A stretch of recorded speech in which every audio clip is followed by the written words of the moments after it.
يا أيها الذين آمنوا لا تلهكم أموالكم ولا أولادكم عن ذكر الله.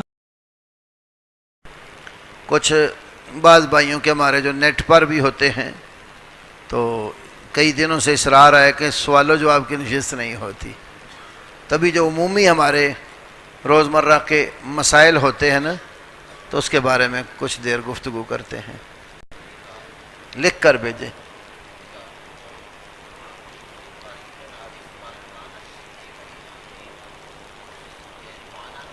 ہاں ہاں ٹھیک ہے. ہاں ہاں وہ تو راوی کے حفظ کی غلطی، جو وہم کی غلطی نا، اس کی تصحیح دوسری جگہ سے ہو گئی. صراحت جو آئی تو وہ راوی ضعیف ہے، وہ ثقہ نہیں ہے. مبارک بن فضالہ وہ علت صرف وہم کی بتائی آپ کو، تو لیکن یہاں راوی ضعیف نہیں ہے، یہاں راوی ثقہ ہے اور روایت معانن تھی اور دوسری جگہ تصریح بالسماع تھی. تو امام بخاری کے علم میں یہ بات ہوتی تھی کہ یہ دوسری جگہ اس کی تصریح بالسماع موجود ہے. اسی طرح آپ اگر صحیح بخاری کی شرح ارشاد الساری علامہ قسطلانی کی دیکھیں گے نا، وہ بہت جگہوں پر اس کی توضیح کرتے ہیں. ابتدائی طالب علموں کو جنہوں نے پہلی بار بخاری پڑھنی ہو تو ارشاد الساری جو ہے نا اس کا ضرور وہ مطالعہ کرے. اس کی وجہ کیا ہوتی ہے؟ یہ جو ہم نے ابتدائی اصول حدیث پڑھے ہوتے ہیں نا، تو پتہ یہ پڑھ لیا یہ راوی مدلس ہے، اب کہیں آنا نہ آ گئی تو ابتدائی طالب علم جس کی معلومات وسیع نہیں تو پریشان ہو جاتا ہے. چلو ادھر تو راوی مدلس ہے، روایت آنے کے ساتھ آ گئی تو بخاری میں. تو علامہ قسطلانی کی شرح سے بخاری میں یہ خوبی ہے، وہ ہر جگہ راوی کا تعین کرتے ہیں، خواہ کتنی بار بخاری میں آیا ہو، اور جہاں کہیں تصریح بالسماع وغیرہ کوئی علت ہوتی ہے تو اس کی بھی وضاحت کرتے ہیں. اور ساتھ پھر فتح الباری اور علامہ عینی کی عمدۃ القاری کا مقصود جو ہوتا ہے نا فقہی خلاصہ، وہ بھی نقل کر دیتے ہیں. لائیے جی.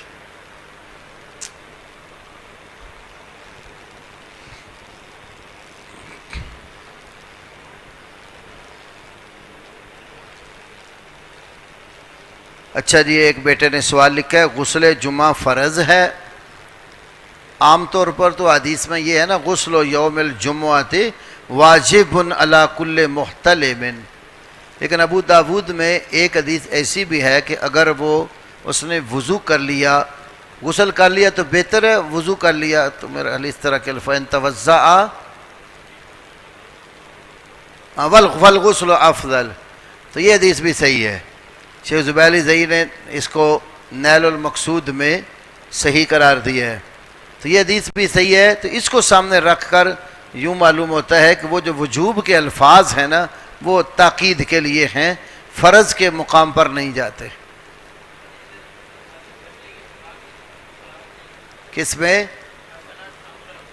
نہیں، وہ شیخ البانی نے، شیخ زبیر نے تحقیق کی ہے نا، وہ کہتے ہیں کہ حسن بصری کے پاس سمرہ بن جندب کی کتاب تھی اور وہ کتاب سے روایت کرتے تھے. کتاب سے روایت کرنا یہ زیادہ محفوظ ہے.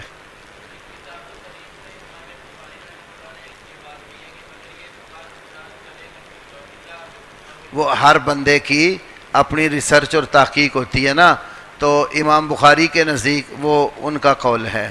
تو انہوں نے جو ریسرچ کی، انہوں نے دیکھا کہ ان کو اور ادلہ مل گئے کہ جس میں یہ ملتا ہے کہ یہ ان کی کتاب سے روایت کرتے ہیں. تو خود بخاری کا اصول ہے والکتابۃ احفظ عند اہل العلم.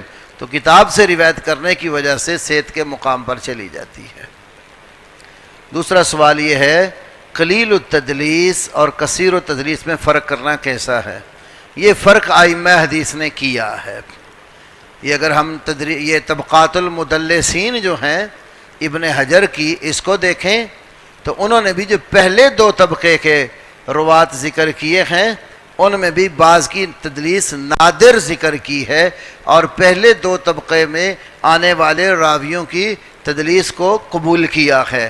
اور یہ بعض ہمارے دوست خصوصاً شیخ زبیر صاحب بھی کہا کرتے تھے کہ طبقاتی تقسیم ٹھیک نہیں ہے، لیکن میں نے پھر ان کو اس میں ایک چیز کا مجھے ایک کتاب ملی، وہ بھی بتاتا ہوں آپ کو، اضافہ کروایا۔ وہ کہتے تھے کہ یہ ابن حجر کی طبقاتی تقسیم اس لیے ٹھیک نہیں ہے کہ بعض راویوں کو ابن حجر نے طبقات المدلسین میں دوسرے طبقے میں لکھا، انہی راویوں کو جو ان کی النقط ابن صلاح ہے اس میں تیسرے طبقے میں لے گئے، یا ادھر جو ہے وہ دوسرے میں ہے اور ادھر تیسرے میں لے آئے، تو وہ خود مضطرب تھے۔ لیکن یہ بات ان کی ہم نے غلط ثابت کر دی۔ وہم تو ہر کسی کو تھوڑا بہت تو ہو جاتا ہے، لیکن یہ تقسیم ابن حجر نے خود جو ذکر کیا، انہوں نے صلاح الدین العلائی سے لیے، جن کی کتاب ہے جامع التحصیل فی احکام المراسیل، اور اس سے اوپر جائیں تو امام حاکم نے بھی طبقات ذکر کیے ہوئے۔ تو میں نے جو شیخ زبیر علی زئی صاحب کو بتایا کہ آپ یہ کہتے ہیں کہ یہ ان لوگوں کا مسئلہ ہے، تو یہ اوپر متقدمین میں بھی طبقات کی باس ہے۔ وہ مجھے رسالہ ملا علم حدیث پر امام ابو عمر الدانی کا، تو امام ابو عمر الدانی نے بھی، جو بڑے ثقہ محدث اور قداماء میں سے تھے، انہوں نے بھی اپنے رسالے میں مدلسین کے طبقات ذکر کیے ہیں۔ تو یہ قلیل التدلیس اور کثیر التدلیس کا ائمہ نے ذکر کیا۔ خود امام بخاری نے بھی سفیان ثوری کے بارے میں ان کا جو خیال ہے، امام بخاری کے نزدیک وہ قلیل التدلیس ہیں۔ اس کا ذکر امام ترمذی نے اپنی کتاب العلل الکبیر کی جلد دوم کے اندر کیا ہے۔ اور یہ بات شیخ زبیر صاحب کی ان کی اپنے استاذ محترم سید محب اللہ شاہ صاحب راشدی رحمہ اللہ کے ساتھ چلی۔ یہ الاعتصام میں مضامین چھپتے رہے ہیں۔ وہ مضمون یہ تھا کہ جوتا جو ہے یہ کھڑے ہو کر پہننا کچھ احادیث میں منع آیا ہے۔ تو شیخ زبیر صاحب نے تحقیق میں انہوں نے کہا کہ یہ روایات صحیح نہیں ہیں، ان میں کچھ مدلسین ہیں اور ان کی معن روایات ہیں۔ تو شیخ محب اللہ شاہ صاحب راشدی جو ان کے بھی استاد تھے، تو انہوں نے پھر ان کا محاکمہ کیا۔ تو استاد شاگردوں کی آپس میں پھر یہ علمی بحث اس کے اندر الاعتصام جو افروزہ رسالہ نکلتا ہے اس میں چلتی رہی۔ میرا خیال ہے اب وہ سید محب اللہ شاہ صاحب راشدی کا رسالہ جو یہ ان کی کتب کا مجموعہ چھپ رہا ہے نا، ایک تو فتاوی راشدیہ نے مقالات راشدیہ، تو مقالات راشدیہ میں بھی وہ رسالہ آ چکا ہے۔ تو ائمہ نے اس کا خیال کیا کہ قلیل التدلیس کو قبول کیا ہے اور کثیر التدلیس کا انا مضر سمجھا ہے، اور ہاں جو قلیل التدلیس ہے اگر کسی جگہ اس کا تدلیس کرنا صراحت سے ثابت ہو جاتا ہے پھر اس کو بھی رد کیا ہے۔ لکھ کے سوال کریں بیٹا، پھر یہ بھی رہ جائیں گے، پھر ایک بندے سے ہی میں مناظرہ کرتا رہوں گا، سب کو ٹائم دینا ہے۔ خاص طور پہ اصل میں یہ وقت نا میں نے وہ جو ادھر سوال کرنے والے ہوتے ہیں نا، یہ عوام ان کو بھی دیتا ہے، جو کوئی پیچیدہ بات ہو نا تو آپ میرے ساتھ اکیلے بھی کر سکتے ہیں۔ صحیح حدیث کی 5 شرطیں قرآنی آیت ان جاکم فاسق مجھے کیسے ثابت ہوتی؟ میں نے بیٹا وہ محدثین کا استدلال آپ کے سامنے رکھا تھا۔ ان جاءکم، اگر وہ تمہارے پاس آئے، خبر دینے والا، ایک ہے خبر دینے والا اور ایک جس کو خبر دی گئی، جب پاس آئے گا تو اتصال ہوگا۔ پھر خبر لائے، جاءکم فاسقم بنبأ، خبر لائے تو خبر وہی لا سکتا ہے جس کا حفظ کام کرتا ہو، جس کو کوئی یاد ہی نہیں ہوتا وہ خبر کیسے لائے گا؟ اور اسی طرح جاءکم فاسق، فاسق خبر لائے تو چھان پھٹک کرو، تو اگر وہ عادل ہو تو پھر اس کی خبر قبول کر لی جاتی ہے، الا یہ کہ تبین کریں جب، تو قرائن کے ساتھ واقعہ جو ذکر ہوا، جو خبر دی گئی، فتبینوا پر جب آپ عمل کریں گے تو تبین کے ساتھ پھر اگر اس کے اندر وہ خلاف واقعہ ہوگی، کوئی شذوذ یا نکارت اس کے اندر ہوگی، وہ تبین سے نکل آئے گی۔ تو اس طریقے سے استنباط کیا، اور ہمارے استاد محترم حافظ عبد المنان نور پوری رحمہ اللہ کی کتاب مرعۃ البخاری جو ہے اس کے اندر بھی یہی بات جو ہے نا انہوں نے ذکر کی ہے۔ حدیث ہے اللہ کے پیار و محبت اور اللہ کے لیے لکھنا تھا، پیار و محبت اور اللہ کے لیے بغض، تو کسی نافرمانی کرنے والے سے بغض کر سکتے ہیں جو اللہ کی نافرمانی کرتا ہو؟ اب جو اللہ کی نافرمانی کرتا ہے اور آپ نے اس کو بتایا بھی ہے کہ بھائی جان یہ اللہ کی نافرمانی ہے، تو بتانے کے باوجود وہ باز نہیں آتا، تو اس سے پھر آپ نفرت اس لیے کریں گے، یہ اللہ تعالیٰ کی منع کی ہوئی بات علم کے باوجود جو ہے اس سے بات نہیں آتا۔ جب محبت بھی اللہ کے لیے کرنی ہے تو دشمنی بھی اللہ کے لیے کرنی ہے، تو جو اللہ کے لیے کام کرتا ہوگا اس سے پیار کیا جائے گا، محبت کی جائے گی، اور جو اللہ کے منع کردہ کاموں کا مرتکب ہوتا رہے گا، مالک کا نافرمان ہوگا، رسول اللہ کا نافرمان ہوگا، تو اس سے پھر انسان کو بغض لازمی نتیجہ پیدا ہوتا ہے۔ سفیان ثوری ثقہ ثانیہ طبقہ ثانیہ کے مدلس ہیں، ان کا آنا قبول کیا، یہ بات اختلافی ہے۔ طبقہ ثانیہ کے وہ ابن حجر نے ان کو طبقہ ثانیہ میں ذکر کیا، لیکن طبقہ ثانیہ کی جو صفت ابن حجر بیان کر رہے ہیں، سفیان ثوری میں وہ چیز نہیں ملتی۔ کیوں؟ سفیان ثوری علیہ الرحمہ ضعفاء اور مدلسین سے بھی تدلیس کر جاتے ہیں، ضعفاء اور مجاہیل سے تدلیس کر جاتے ہیں، اور تدلیس کی سب سے بری قسم تدلیس التسویہ کرنا بھی ان سے ثابت ہے۔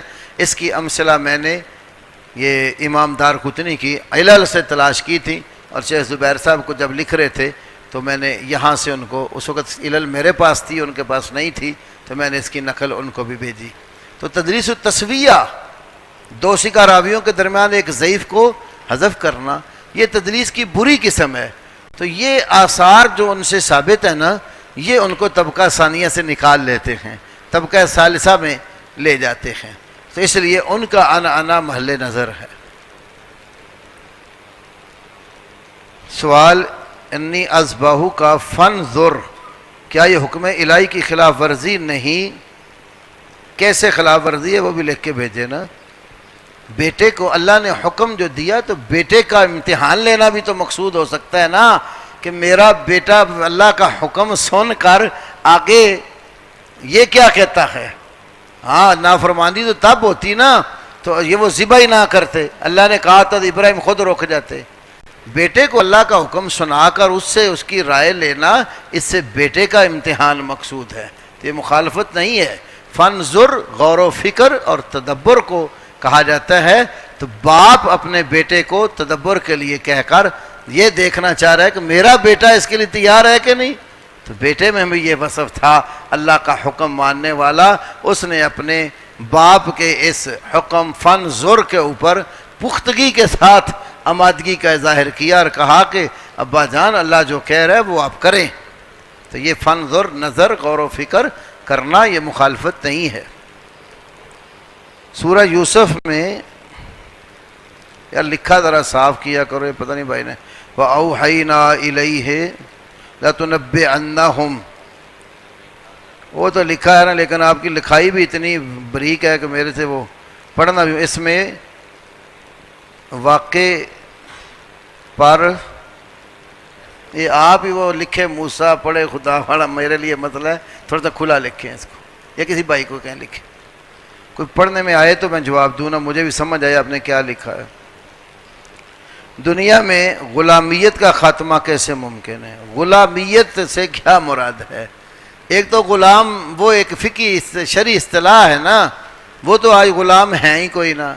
ایک ہے ہم لوگ یا ہمارے حکام یہ کفار کے احکام کے پیچھے چل پڑتے ہیں، ان کی باتیں ماننے لگ جاتے ہیں۔ ہمارے بس میں جتنا ہے نا، ہمارا کام ہے ان کو دعوت دینا، یا اللہ تعالی ہمیں کوئی ایسی قوت عطا فرمائے کہ ہم کسی بڑے فتنے کا موجب بنے بغیر ان کو ہٹا کر سائیڈ پہ کر سکتے ہوں، پھر ہم ان کو اتار کر سائیڈ پہ کریں۔ اگر نہیں کر سکیں تو پھر صبر اور تحمل کے ساتھ دین کی دعوت کا کام کریں گے۔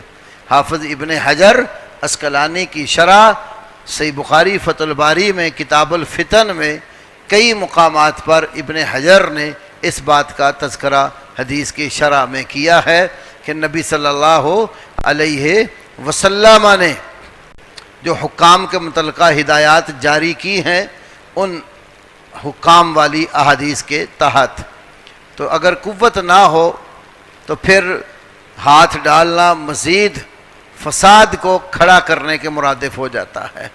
شیخ صالح العثیمین کی بخاری کی شرح میں بھی یہ بات بڑی تفصیل کے ساتھ کتاب الفتن میں ذکر کی گئی ہے۔